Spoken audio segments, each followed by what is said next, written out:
I have to find. Okay.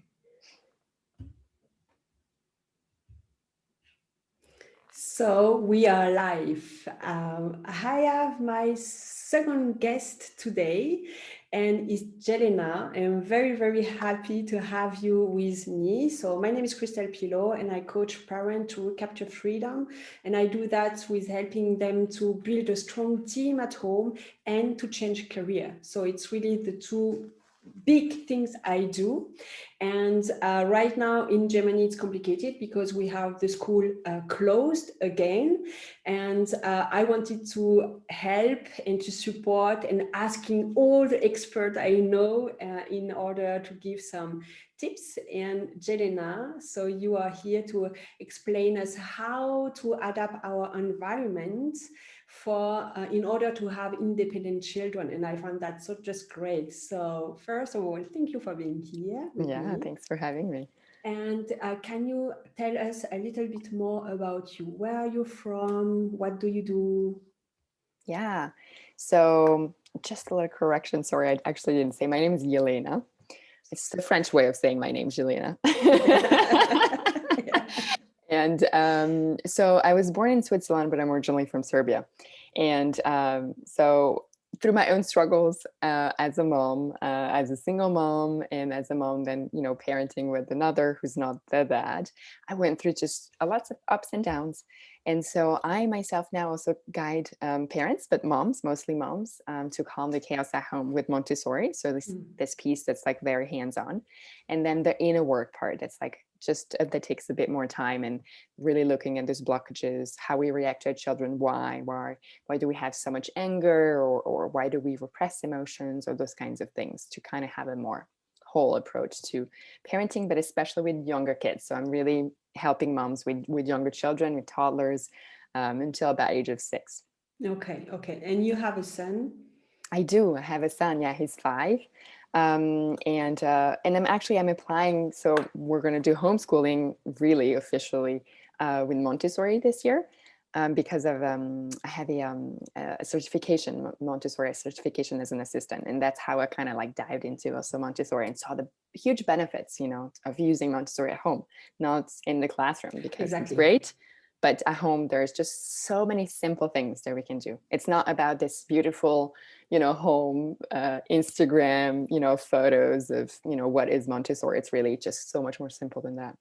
Because I think it's very interesting because what we know about Montessori, it's usually at school, but you show the other part that we can do exactly the same at home. Yeah. And that's very So beneficial. exactly the same. No, not Not exactly exactly the the same, same. but that's the beauty of it. We Mm. can adapt, and we can actually follow. We can follow ourselves, our family, and our child. And and that's the whole point. The whole point of Montessori. Montessori, those alternative ways of, seeing education is child led. So you really follow the child. And so looking at how to adapt the environment at home so that the child can be more independent is very important. First of all, as a parent, to be a good observer, to see Okay. um, what our children are interested in, where do they lie. So you need to know certain kinds of developmental stages to know, okay, my son is entering, this stage where he's starting to learn how to discover details and those little things when they're a bit younger. And then, the fine motor skills, there's so many different sensitive periods, how we call them, which is a period where a child really learns easily. And you have those until like 6 years old, about that age. And then after, it's different. It's more difficult to learn certain skills, but it takes time. But of course they can learn. And so observing the child, knowing the different developmental stages, and observing, if your child's really interested. I have a boy, and I wasn't really, into cars, or I didn't want him to have like all these things that was just boyish. And so I offered him choices, but he was leaning towards those kinds of things that were trucks and cars. And so, okay, he's interested in that, in mechanics and things like that. And there's so much you can teach your children with things that they like, and offering a different way of seeing education, and so that they're actually really interested. Okay. And that's how they're going to concentrate too. And Because what I wanted to say is, yeah, but if you do that, that takes a lot of time as yes, parent. okay, yeah, but not necessarily. Okay. So if you want to do the whole Montessori thing, Montessori curriculum, homeschooling, like the real deal, yes, it will take you some time, but it doesn't have to take that much time because you actually really follow the child. If you have to unschool yourself, like I had to, and I'm still doing, it's more difficult because school kind of cut my creativity in a way. And so I have to inspire myself. But there's so many, you can find one blog, two blogs. They have free resources that give you ideas, just ideas of how to use a car, how to learn to count. And we're kind of off topic here, but, using, cars and trucks of, piling things up in the truck and moving them to the other side, counting how many things are in the truck. Those are things that are, interest the child. He moves, he's not sitting and learning at a table. But all that obviously takes a little bit of, imagination. But the internet's so great with, Right. inspiration and all that. And not losing yourself, picking really a few people that really resonate with you, because otherwise you get lost, definitely lost. Yeah.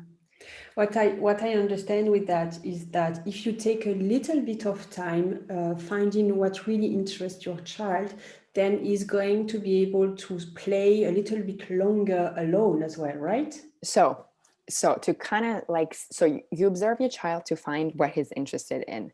And so you want to then offer tours, activities, and then sometimes some kind of resources for him to learn even by himself that are related to those kinds of subjects. So if your child is really into, well, if you take again into cars, like, okay, having cars, that's great, but there's other things that you can, like memory cards or certain kinds of things that they're really interested, or just interested in, when they're really young, they're interested in cleaning. So having something set up for them so that they can use it. It's about the interest. But really what's really important in order for the child to be able to concentrate is to not have too much stuff. And so it's almost counterintuitive in our society, because it's like, well, if he has a lot of stuff, he's going to be able to actually like play with all this and I'm going to be able to work. Well, actually it doesn't work that way. It's actually the opposite. Okay. The less stuff your child has, and that works for young ones, and for older kids, when they come 6, 7, there is more of a like unlearning and, learning to be okay with having less stuff, which takes a little bit of adaptation. But Yes. for young ones, it's so much easier because they adapt really easily. Okay. And so decluttering is a big thing. So, and that's where you see, is your child interested in those toys? No, just put them away. Maybe he's overgrown it. Maybe it's too early. Maybe it's too hard, and so he can't, use those things.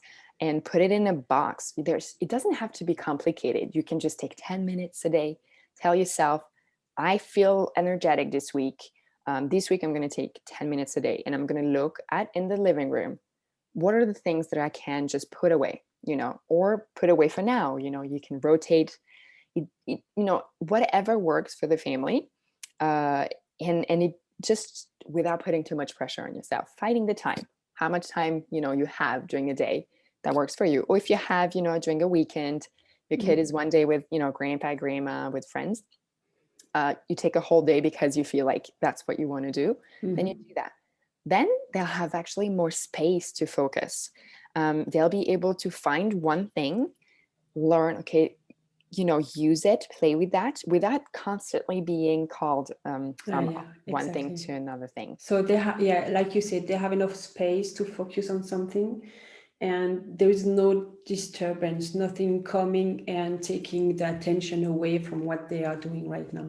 Yeah, exactly. And teaching them to put things back, a big thing, because if there's stuff all over the house, all over the floor, it's more difficult to concentrate. And it doesn't have to be hard. Like, really, it's just about being consistent. At the beginning, it takes a bit of time, but you're gonna, you gain so much time at the end, because you're not cleaning up. You don't have to yell to your kid, like, put this back, just at the beginning, gently reminding, setting boundaries. When you're done with something, you put it back. We Do can you go have into. do you have an idea how long it takes? Like if you start to do that with 4 or 5 years old, how long it takes until you have this new habit to take things back if you are consistent? So it really depends on the kid.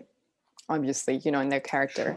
Yeah. And then the parents, how do they talk to the kid? How, are they consistent in their everyday life or not? So the less consistent a parent is, the more sort of nagging, the more, kind of resistant there is already, the longer it will take. But so the key is really, and the younger the child is, the easier it is. It may be counterintuitive, but they kind of accept something because there's like less past, with the relationship and Right. with the Yeah. parent. But really being clear with the boundary, introducing it if it's something new. So saying, okay, because we're going to be home now, let's try to work together. So the boundary is, if you're playing with this, when you're done, let's put it back. If you have less stuff, the child knows where to put it back. He knows where things go. And then catching him when they're not, and instead of saying you have to put things back, just saying, hey, remember Mm. what you're supposed to do. Just questions, so they think about it, Mm. to put things back. And the consequence, what is the consequence if they don't put things back? So you don't play, you don't eat, you don't like until things are done. Whatever works for the family, you have to Mm. find natural consequences, not That's punishment. exactly it's what I Yeah. wanted to say. Yeah, Because yeah. I don't use punishment neither, Yeah, but in my house there is always consequences. it's If they part of don't life. do that, I don't have enough time, I don't have enough energy, so that's why I cannot do. And then they understand that, and it's not this bad feeling that I'm not a good person or Yes. whatever. It's just, it's life, Yes. so yeah. Yeah, exactly. Yeah. So decluttering, setting boundaries, and so to guide the child to put things back, observing the child to know really what he's interested in, and really thinking about simplifying, you know, and it depends on the age, the interest of the child, the developmental stage. But the simplest a thing is, the environment is, the more the child will be able to concentrate and find ways to play. Because when they're bored, it's great, they find solutions, they find ways.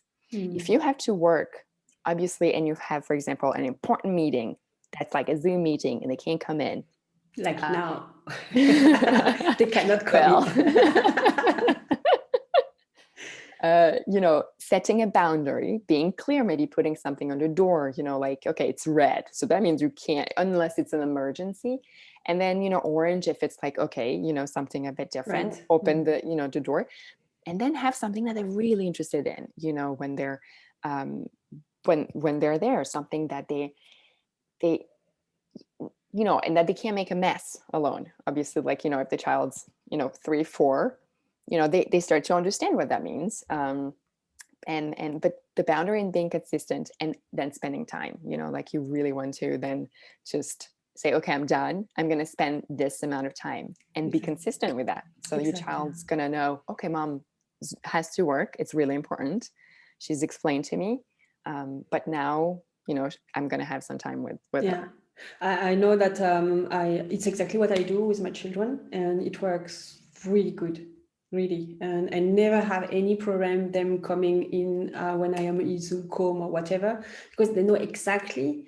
And I try to tell them, okay, I'm going to be busy now, but I'm going to have this time with you afterwards. So just do your part, I do my part, and then we can find us together, and we are going to have fun together, party together, or whatever. Yeah. But they understand that, yeah. Yeah. Yes. So to recap, declutter, observe your child's interest, have clear boundaries, and be consistent. And so a big thing also with the order, the simplifying, the decluttering, is to have an order. And I mentioned this quickly, things all over the place, which has to do with, guiding your child to put things back, but also thinking about, having, toys and activities set in specific places, and not having huge boxes with tons of toys in there and activities in there, because then kids have to take it out. And then, unless it's, train sets, for example, Yeah. and, that's understandable, then they may actually take everything out. But think about, having a certain order also in the home, so that they can feel like, oh, I can play. It's not already a mess and I feel overwhelmed and I don't know what to do with myself. And starting, if your kid has trouble being on his own, starting, with short amount of time, you're there with them, And then you say, okay, I'm going to go, make some tea. I come back in 2 minutes. And, from 2 minutes, you make it to 5 minutes. And then from 5 minutes, and you follow the child. Some children need to be reassured a lot more, some not. It all depends, on how it is at home and how the environment's set up and how you are and the dynamics, etc. Yeah. And the more you do that, the more they're going to be able to stay on their own. And that's going to extend also then how much time we can work at home while our kids are there too. Yeah, I love what you say. So how can we find you? Do you have a website? Do you have some stuff on your website or on Facebook or wherever we can Yeah. find So I you? took my website down because it wasn't really necessary. So I have, obviously a Facebook page. That's kind of dead, but I have a Facebook group where I Oh, share a lot of good. trainings, and but it's for moms.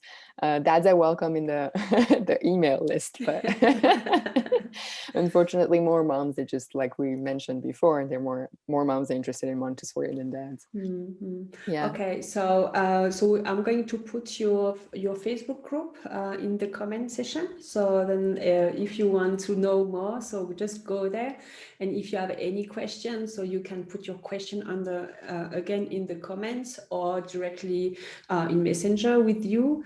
I hope that helps. I know that at the beginning there's some tips we give that it we have to take a little bit of time to put them in place, but then it's so useful, Mm. and then we have more space, children have more space, and we can be all more relaxed.